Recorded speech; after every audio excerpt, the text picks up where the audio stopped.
Hello and welcome everyone to the official Night Age channel.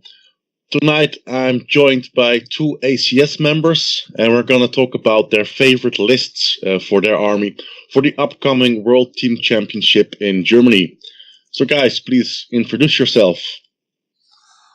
I'm just Flo. I'm assistant head of the ACS, so I have to pick not only from one army but from quite a lot. And I've chosen the Beastherds, cause in my part of southern Germany it's not so as much played as in the middle and in the north.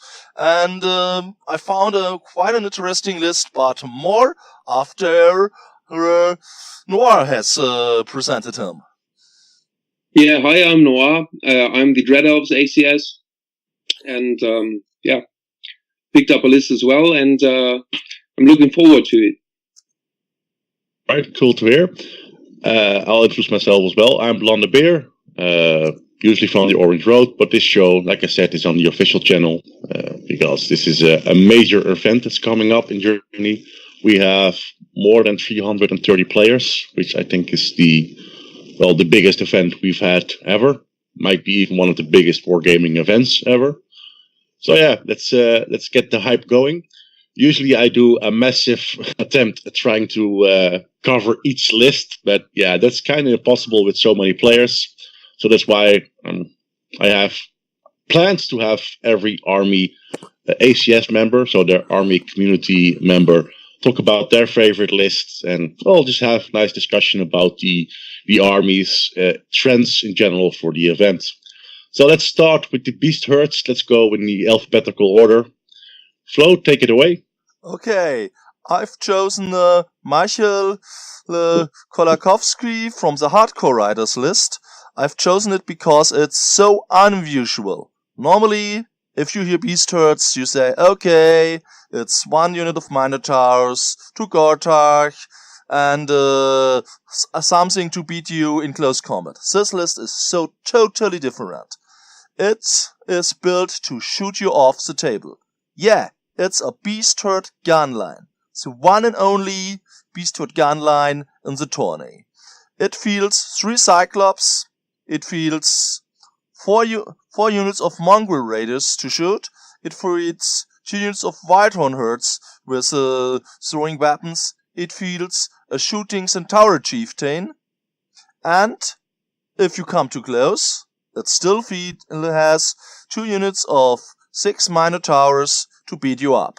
So, well, let's go into more details.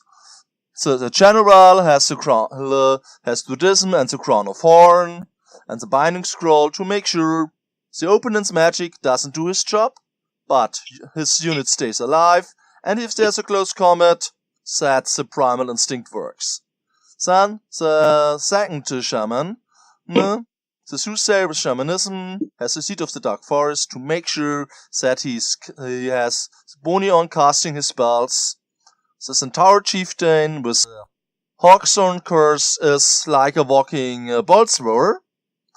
And the Minotaur Chieftain with the Eye of Dominance and the Trickster Cunning says, poor demon legions if they come too close, cause Eye of Dominance versus beasts dominates them total. So, the rest is shooting. I'm very curious how this list will perform, because it's so unusual, so it's totally against what most people play in Beastherds. As a unit which performance I'm most interested is the Cyclops, cause normally almost all the Beastherds play Gortarchs, and Gortarchs. So only a few guys love the Cyclops. Most people say, nah, I would take some Gortarchs instead. So I'm very curious how this list performs, and I'm wishing that player all the best.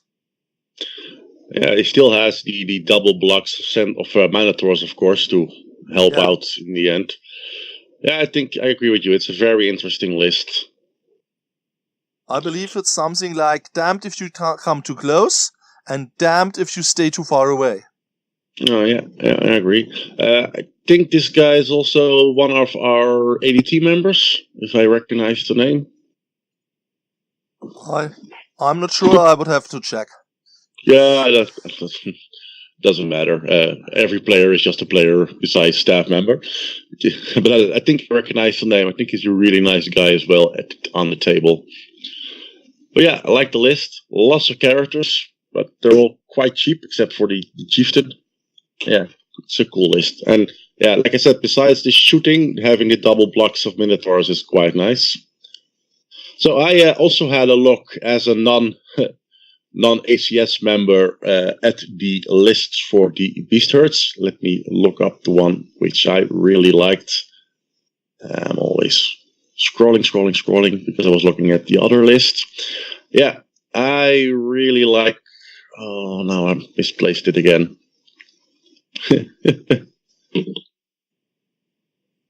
There's one list of blocks of Mongol herds. There it is. Tim Assen.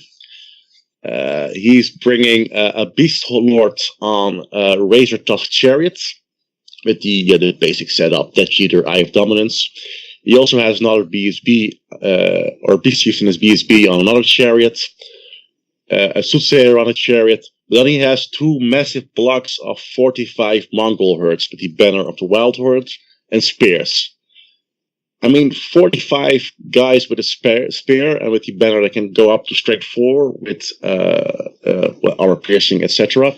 for just 450 points. I think it's quite a bargain. I think it's a really nice core setup, since he also added 2 units of Feral Hounds.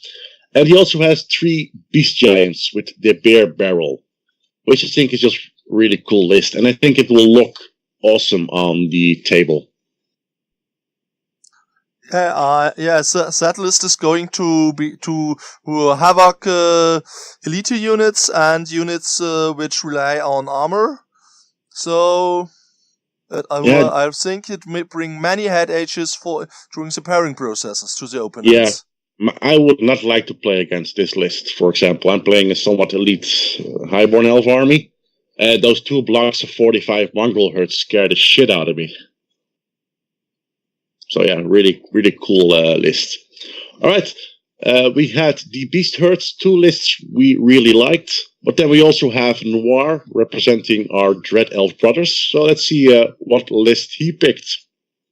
Yeah, I picked Francesco's Berandeo's list. Actually, that's kind of unfair, at least a bit, because he's actually a friend of mine.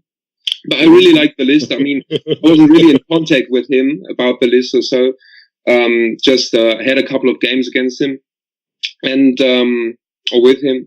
And yeah, I really like the list because it's also pretty unusual. I was looking for the unusual stuff because especially for Dread Elves, it got a bit of boring because everyone brings the same things since the last ETC.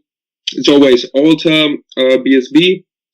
It's always about 3 units of Spearmen and filling up the elite with some chariots and monsters. So yeah, I was especially looking for a list that doesn't exactly fulfill the standard requirements. In his list, we've got Dragon Oracle. Actually, this is kind of usual nowadays. I think since the last update came, since the Dragon got reduced in price by quite a lot, it became quite often, at least here in Germany. I'm also from Germany, so I saw a lot of these lists. But what is unusual about this list is that it's got a big block of Blades of Nap. And these are fully tooled up and fully buffed. They've got Flaming Standard and... he's got a little mage, how is it called? I think Apprentice. Or what is level 2 again? Apprentice, it is, right? Yeah, I think so. Yeah, so he's got a Wizard Apprentice as well, besides the Dragon Oracle, that of course has got Occultism. And so for the Flaming combo, and... It's added, by the way, on the Alchemy Oracle. Excuse me? It's an adept on the Oracle. Adept, yeah, level 2. Yeah. And so this is kind of cool. Also, he's got a Captain Battle Standard bearer who's got the banner of Garda Akos. So he's got, in this block, +1 to wound and the flaming combo. And if he chooses to take alchemy, he's also able to cast +1 armor piercing. So I think this is a pretty cool way to make Blades of Nap work, especially that we don't see them in lists nowadays as often. Yeah, and he still has the Dread Judges as a backup as well. Yeah, he's got the Dread Judges. This is actually kind of problematic because he's got pretty much infantry, but where can you do that when not in a team tournament, So, I hope so, because I'm bringing infantry as well. I'm bringing some infantry, but mostly monsters. So I'm hoping that my opponents are bringing infantry, but not Dread Judges. That's the kind of infantry I don't want to face. Yeah, this is especially kind of cool because he's got a solution to both things. I mean, if he wants to take care of some heavily armored units or monsters, he's got the Dread Judges, and if he's up against infantry, he's got Blades of Nap, who are really good, especially since the Dread Judges got Banner of Blood. If he's able to take the charge, which he potentially can, because his Oracle, which has got the Essence of a Free Mind, also can take Witchcraft. He should be decently able to get the charge, so he's then about how much is it? About 24 takes on the charge then, right? With Dread Judges, so this is pretty cool as well. Yeah, with the Harpies and the Hydra and the Dragon, he can also kind of dictate where he can charge. I mean, he has quite some mobile blockers in the list as well, besides the infantry. So he should be decently able to, especially since he's got a lot of anti-charge as well. I mean, he's got 2 Dread Reapers, which work perfectly against Chaff, and he's got a unit of 15 repeater auxiliaries as well. So, I think this list is kind of balanced, except if it goes against a heavy gun line or that. But as I looked today, there are only, I think, 16 or 18 players who picked for WTC, so this could really work out. Yes. The only thing I remembered that they all have the 2 double dread wheels. That's the only thing I remembered about the Vermin I don't think so, actually. I think I saw 1 or 2 lists that didn't have, or at least 1 list who didn't have any dreadnoughts at all. Well, the Vermin Swarm from Legio Franconia only has 1 Dreadmill, and has 1 Lightning Cannon instead. And in test games, I said, would you not take the 2nd Dreadmill? It would be easier to play you. But yeah, the Vermin Swarm for the big skill discussions about them before, they are quite underrepresented. Yeah, maybe that's because of the comp Frederick tried to establish. But I'm actually not quite sure, because I think it was only a couple of days afterwards he took it back. So I don't know. I genuinely don't think that gave that strong. Yeah, and what's also good, I think, is the Hydra is actually quite good, because actually you would think he's only got those 2 units, and especially Blades of Nap against infantry, but the Hydra can help with that as well, pretty good. So I wanted to ask you about that. Why do you think he specifically took the Hydra in this list? Yeah, I think he's got all the tools he wants to deal with big top opponents. He's got 2 Dread Reapers for the Cowboys. He's got an Alchemy Adept. And he's got Blades of Nap, who also got poison. So for monsters, this is actually pretty decent as well. So he lacks a bit in the infantry duel, in the infantry matchup, and he makes up with that with the Hydra. Because especially since he only got Dread Judges next to Blades of Nap, and Dread Judges, if they don't get the charge, they got about. Assuming line formation, this is 24 takes 32. It would have been 32 then if he gets the charge. This is not as much as you probably would need, especially since these are big blocks and thus not really mobile. And the Hydra is quite mobile, and can go into a combo charge, and because this list really depends on killing or winning the combat in first turn, because Dread Judges and especially Blades die in a sniff breeze, Yeah, I did wonder why. Maybe a silly question. Why he didn't go for one of those? I forgot the name. The scroll that blocks the spell. Oh, it's a binding scroll. Ah, yeah.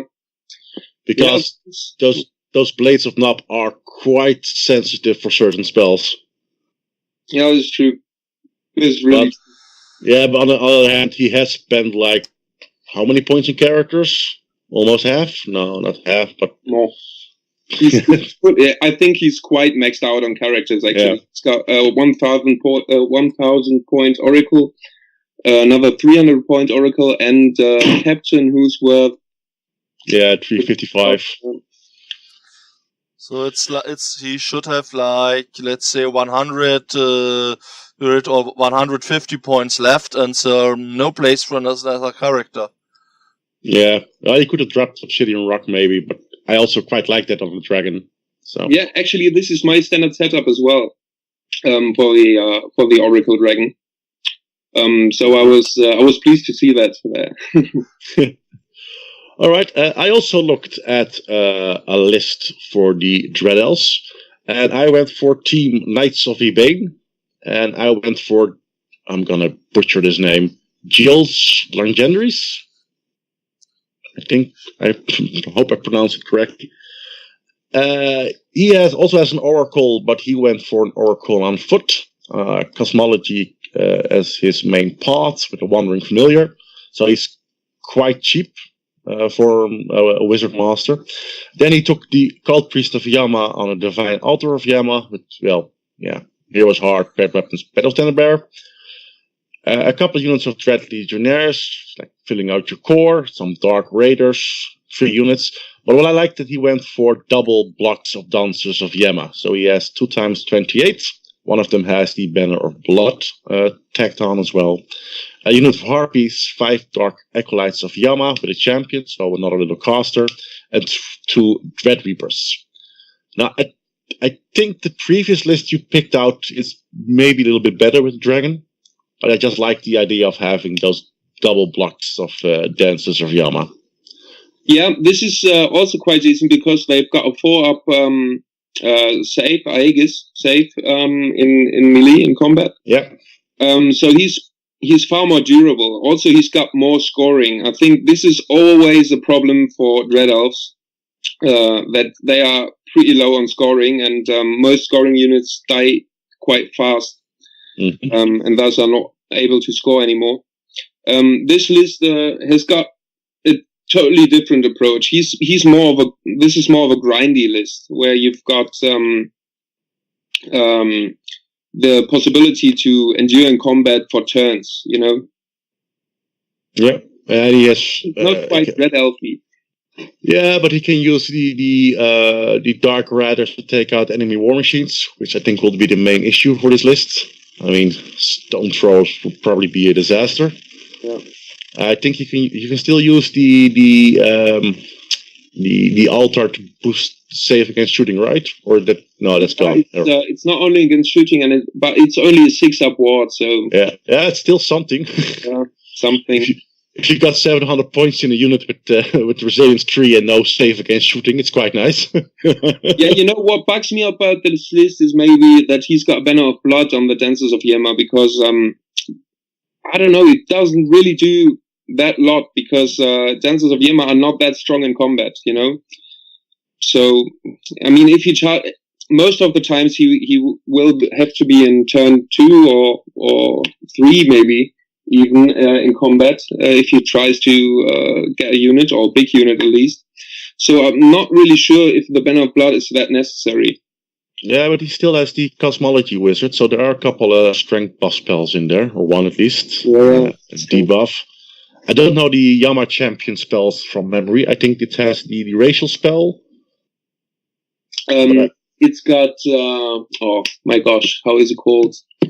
It's got the one in an AoE, 12-inch AoE area of effect, D6 damage spell. Yeah. units. strength 4, I think, and it's got Grave Calls. It is, I think, 12-inch, 2d6 strength 5 hits. Yeah. And third one, I always only take. No. The third one is the breath spell, so it's not the hereditary. All right. But Yeah. you can have that on his oracle, so shouldn't be the problem. Why do you think he took the unit of 15 Dread Legionnaires? Just as a very cheap scoring unit? Yeah, it probably is, and it's probably also a bunker for the wizard. Yeah. But this is always the same. I mean, with the altar, and he's got the altar, yeah. With the altar, you can always make some damage with Dread Legionnaires because they are, in best case scenario, they are AP2 and agility 7. So together with +1 to wound if they get charged, they are pretty decent. Still pack 15 attacks with strength 4 AP2. So yeah, and buffed with maybe the hereditary spell, who gives also rerolls to wound in combat. Yeah. This is also decent still for 165 point unit. You can't argue against that. Yeah, but he doesn't have spears on them, so he doesn't have the extra rank, right? Ah, okay. Oh, you're right. Yeah, then it's only bunker and scoring, yep. Yeah.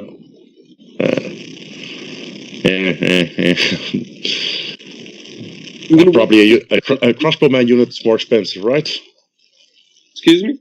A crossbow unit is probably more expensive, right? Yeah, it is, yeah. It's 10 man. Think about 195.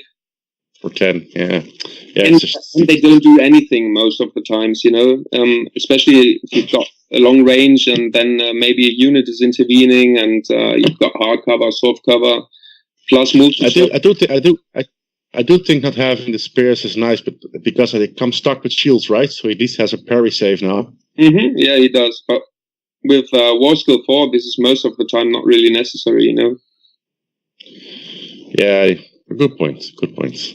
Yeah, I've been playing against a lot of very elite armies recently, so that's parry save has been coming up quite a lot. We have a major resurrection of the Warriors of the Dark Gods over here with the latest update. Yeah, I think Warriors of the Dark Gods had also quite a few lists on WTC, right? Yeah, not the most popular. We can talk about that since we're done with these lists now. Warriors are in number 5, 5th place in the most popular army, which is quite a change to what I saw like 6 or 8 months ago. Popularity. Definitely. Yeah. So. Well, I believe that after each update, the players are taking another look at the Warriors. But what I've seen update makes me believe that when the people have taken a look at it, tried them out, that many of them will stay. Because I think the new Warriors are quite good. They've got a different feeling to playing, and I think the last push, the War Banner idea, was just the thing which made the feeling and the fluff kick in. Hello? Did I overtalk you? Yeah, sorry. Sorry. Okay. Yeah, I think the Warrior book is almost as good as done from a project side. I think it's really close to the final product. This made a large jump towards that. Yeah. Still, I'm a bit surprised ogres are on top, to be honest. Not surprised that it's a popular army, because I have one friend who plays ogres pretty much non-stop, and he has some really good success with it. But yeah, suddenly seeing 30 ogres, that was a bit of a surprise for me. Yeah, well, actually, I think it isn't that surprising, because in the last update, ogres had a lot of buffs. I think they had the highest amount of buffs from all armies, because they were supposedly one of the worst armies. Yeah. Actually, I thought, even back then, I thought this isn't quite true, because a friend of mine, he bought himself an ogre army, and this is when I got to know the book more in depth, you know. And I think it always actually was decent. I didn't see that it was that underpowered or so, and thus this huge amount of buffs came a bit. Maybe they are now a bit over top. We'll see. I don't know.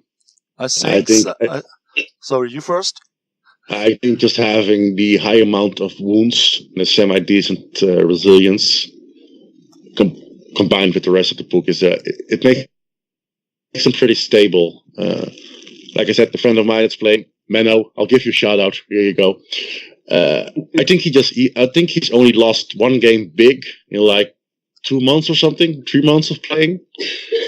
Usually he has so many high resilience wounds on the table that he just doesn't lose a lot of points, which is of course excellent for team event. Yeah, not only that, also shooting is not as effective against ogres as against other armies. Yeah, the high resilience. Yeah. Catapults and there's nothing more annoying than hitting an ogre with a catapult. Yeah, I did 3 wounds. If that. Yeah. I played in an event a couple of months ago, and I was playing against a guy who brought like 3,000 points in ogre core. Just went mad with core. Just one character and just core units. And it was so frustrating because I had a pretty shooty list, and whenever I got him down to a certain number, he would just walk away. Yeah. And you get no points. Like, yeah. Yeah, but I believe that it took many players some time to adjust to the loss of the Hellfist, but I think now the players have adopted, and now it's a big comeback of the Ogre. All right, guys, thanks for coming on this show, and I hope to have the other ACS members as well. Next up, we'll probably have the Demon Legions and the Dwarves. I'm curious to see what they will pick in the lists, because the lists in general are quite varied, I think. I don't see a lot of the same stuff in the lists I've seen so far, but that's from most factions. I don't know if you guys disagree. No, I think there's quite a big variety, bigger than I thought. And I want to say thank you for the possibility to be on your show. No worry. I'm not only here for the community, I'm also here for the staff. And now at least I don't have to review every single list. And for example, for the ETC, each year I always don't finish it. There's always like a couple of teams who just don't have time for. They come look me up at the event and they're like, I'm so disappointed. Now I'll just disappoint most of the players at the same time by just reviewing 2 lists. Perfection. All right, guys. Thanks. And I'll end here. Bye. Thank you. Bye.